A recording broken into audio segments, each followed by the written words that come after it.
Good morning, Vande Mataram. Welcome all of you. Here is a nice topic for us to discuss. All my thoughts go towards thee. All my thoughts go towards thee. This is by Sri Aurobindo on prayers and meditations of the Mother. So the topic is all my thoughts go towards thee. That is a beautiful one. Most of the time when we keep reading prayers and meditations, some may not be with all, but some people feel that whether the mother is the divine mother. This question comes again and again. Even some people keep asking, or sometimes some people are in confusion. Then to thee, to the Lord, my prayer, my meditation, why these things are there on behalf of the mother? Because she is the eternal, she is immortal, she is infinity. She is really, the mother of all Godheads and all strengths. She is even the mother of Krishna. Mother is the mother of Krishna. Even Lord himself called the mother.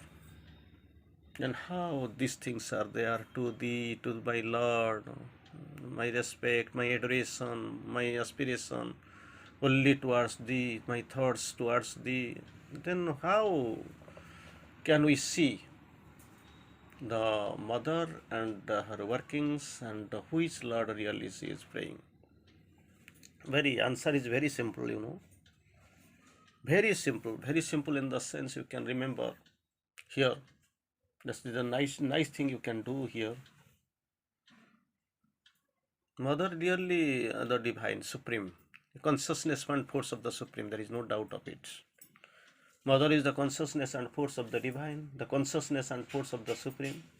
But here she came down into this uncertain, ambiguous worth. The purpose is to uplift this abandoned race. She came to teach us how really we must meditate, how we shall pray. That is the thing she came to teach us. That was the purpose for which she did and she explained and she taught. Here also there is a beautiful line we can see when we are in the process of mother's prayers and meditations. Here in the course, this is the thing have been explained nicely. We can take this compilation. All my thoughts go towards thee. All my thoughts. Just imagine what about our thoughts. All my thoughts go towards thee. All my acts are consecrated to thee. We don't know what really we are doing and what really we are thinking of. But this must be done, mother. Stressed upon these things. You have to do, you have to go. This is the only way. All my thoughts go towards thee. All my acts are consecrated to thee. Thy presence is for me an absolute, immutable, invariable fact. Just imagine how many of us standing before me, sitting before me, they are aware, they are conscious of this type of things. How many are there? Can you recall, lay stress upon thy mind and tell me, I am been sometimes, may not be even every all the time. Sometimes have I done it properly? All my thoughts go towards thee, all my acts are consecrated to thee. Thy presence, thy gracious presence, is for me an absolute, immutable, invariable fact. Invariable fact, just imagine. This is thy presence. Every time we can feel the divine presence here. Even Mother Course, I am more prominent in my photos. Every time we touch, we look at, we stare at her. Even sometimes some people will be there among you who are standing and listening it. They will be having conversations with the mother. Can you imagine? Her presence is there, you are talking to her. You are feeling the presence, divine presence. Thy presence is for me an absolute, immutable, and invariable fact. This is thy presence.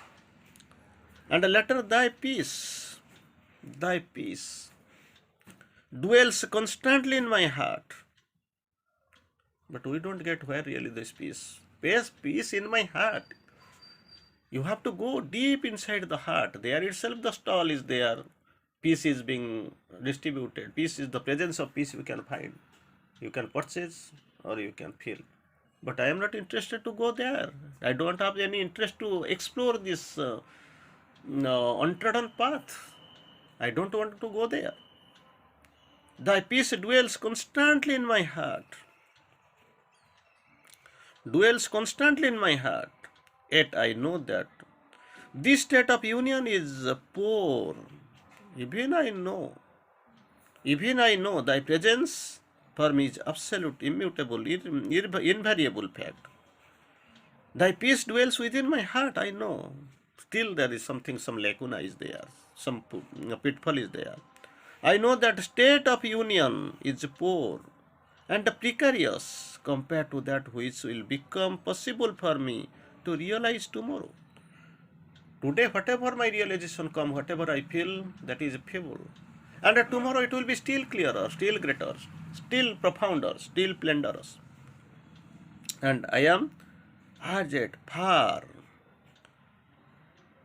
I am far, because today and tomorrow there is a very many, I don't know how many layers, difference of layer is there you can find. I am as yet far, no doubt, very far, no doubt I am far and very far from the identification in which I shall totally lose. That identification, that unification, whatever we really think of, we speak of. Mother quotes, I am far, really far, very far from the identification in which I shall totally lose the notion of the I.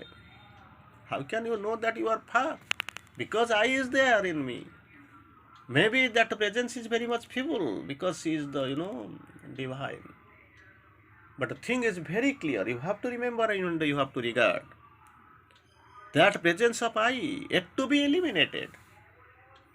So I feel, mother feels, she is far. Even the presence is there, power, peace is there. Still, that state of union is poor and precarious compared to up to date, being compared to the tomorrow, because there is some layer difference, some steps are ahead. That's what mother feels and mother quotes. Nice thing, just imagine. We don't know what really the thing is, what this yoga is meant, what is the purpose. We don't know properly the mother and Sri Aurobindo, that also it is beyond our capacity, and also we don't know. Still then we claim that we have achieved, we have observed, we have got many things. How can it be possible?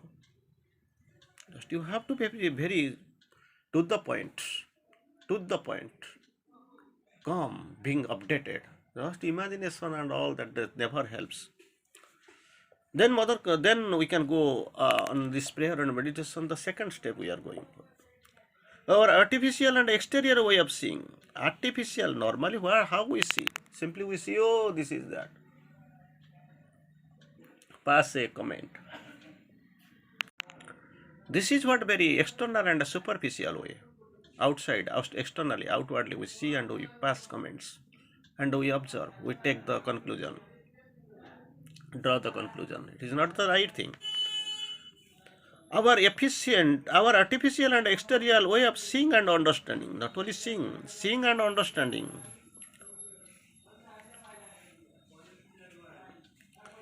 Artificial and exterior way, these are two, artificial and exterior way, there are two, of seeing and understanding is, it may be so said, foreign to thee. It is not in your agenda, not in your with your kin. It is foreign to thee, and opposed to thy nature. Opposed to the nature, because you need us to be very much vigilant, very much consistent, very much inward, introvert, and very much natural. But really, to your expectation, we are just opposite. We are not introvert, we are exterior. We are not natural, we are artificial.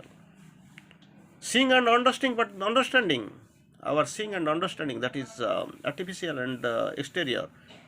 It is not at all natural and internal, interior.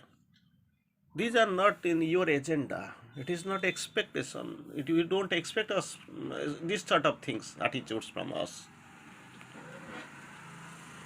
So it is there foreign to the, opposite to the nature. Whatever is your nature, it is totally our way of dealing, our way of seeing, our way of thinking. Totally they are foreign, artificial and exterior. That's what is the thing. How can we be, somebody does not like it? It is not in her agenda. It is not coming under her plannings. How do you expect that things will be materialized as per your expectation? Very difficult, really tough. Then another step forward we have to go. The daily activity. Normally we have some activities, we have daily activities. Is an anvil on which all the elements must pass and repass in order to be purified. Anvil. Through the anvil you are passing the things so that some purification will come. That is what being told here. Our daily activity. There itself you are pushing something in the anvil for shaping and reshaping, for purification and refining. Pass and repass. If it is not passed or purified properly, you have to pass and repass again and again. The same thing to be continued. Here, mother quotes our daily activity. We don't think that one time perfection is at all possible with us, because we are in the learning stage. You have to keep learning. Whatever you are doing may be satisfactory for you for this evening. Tomorrow, when you come to the point of working, you have to better yourself every time. That is what is the requirement. The daily activity is the anvil on which all the elements must pass and repass in order to be purified, refined, and made supple and ripe for the illumination. That is what is required. Something you have done. Suppose you have been given the charge of preparing some rice today.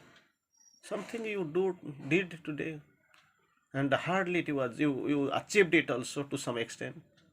Don't feel satisfied. If you feel satisfied, the next step towards the grave work, there is no progress.